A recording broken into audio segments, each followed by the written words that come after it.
So now we're going to talk a bit about some of the techniques and methods we use to create this. The first method, which was used to create all of the sequencers in this, is the idea of temporal recursion, which is that in normal recursion, you'll have a function that calls itself. For instance, factorial is a recursive function because it's defined by the recursion formula f of x equals x times f of x minus 1. Right? And then f of x minus 1 is f of x minus 1 times f of x minus 2, and so on. In temporal recursion, a function will... You call the function, and the function will execute certain things based on the parameters that you give it, and then schedule itself to be called in a certain amount of time with new parameters. So this is a simple idea, but it's very powerful. It's what allowed us to sequence all of these melodies.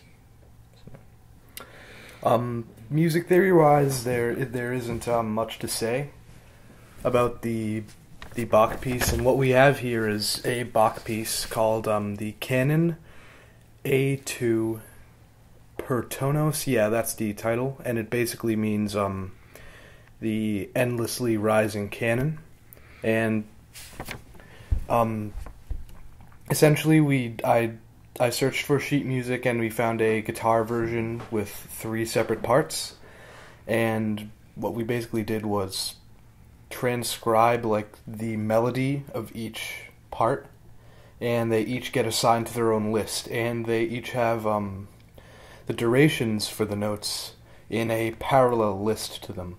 And so Owen's temporal recursion function would take these and play them all together as specified by the lists, and this results in the piece being played, of course, and it also makes it repeat over and over again, transposing the entire melodic phrase upward by 2 semitones each time, and that's going through 6 minor scales. Now the original minor keys, but the original was supposed to go through 12, although this was not how the sheet music we found worked. It goes through 6, but it's the same principle.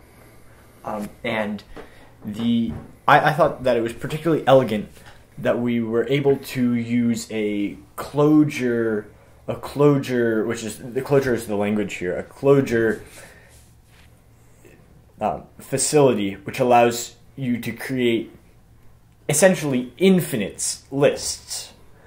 Obviously, you can't actually have an infinite list because that would be impossible. It would you couldn't fit it in the memory of the computer. But Clojure allows you to pretend that you have an infinite list. So I think Bach would have liked this. What we actually do is create an infinitely rising canon, a list that will go on forever. Of course, we're limited by the number of sampled notes that have been recorded for this piano. So we eventually just run out of notes. But the list itself will go on forever. And then are we going to talk about synth design? Yeah, let's talk a little bit about synth design. So the cool thing about Overtone is that the synths are very, very customizable compared to like a GUI synth, which allows you to manipulate a couple parameters. So it's almost analogous to putting together a physical synth, except you're allowed to use much more abstraction.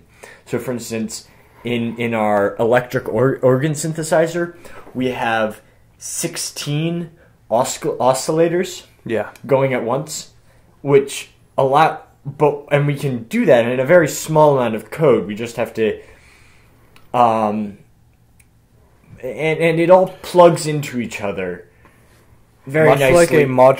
like a physical modular synthesizer, such as the ARP 2600, where you have to physically connect different parts of the synths with cables. This is like it's a much simpler, honestly, way of doing that.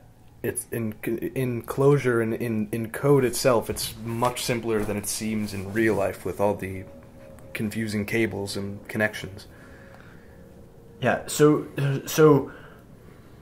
there's this idea of anywhere you can put a parameter, you can put an oscillator or something that, or basically a changing parameter. So for instance, instead of just putting it in a basic frequency for the oscillator, you can put in a oscillating frequency for the oscillator and get incredibly complicated things going on with only a little bit of code. So I think that's really this piece is really just scratching the surface of Overtone. We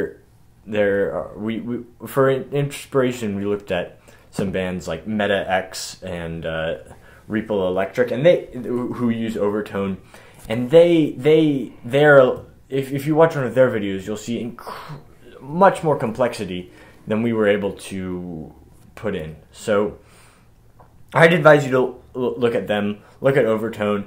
Beautiful thing about Overtone is that it's all open source. So we had to read a lot of the source files to figure this out, and you can see how it all works. And that's it.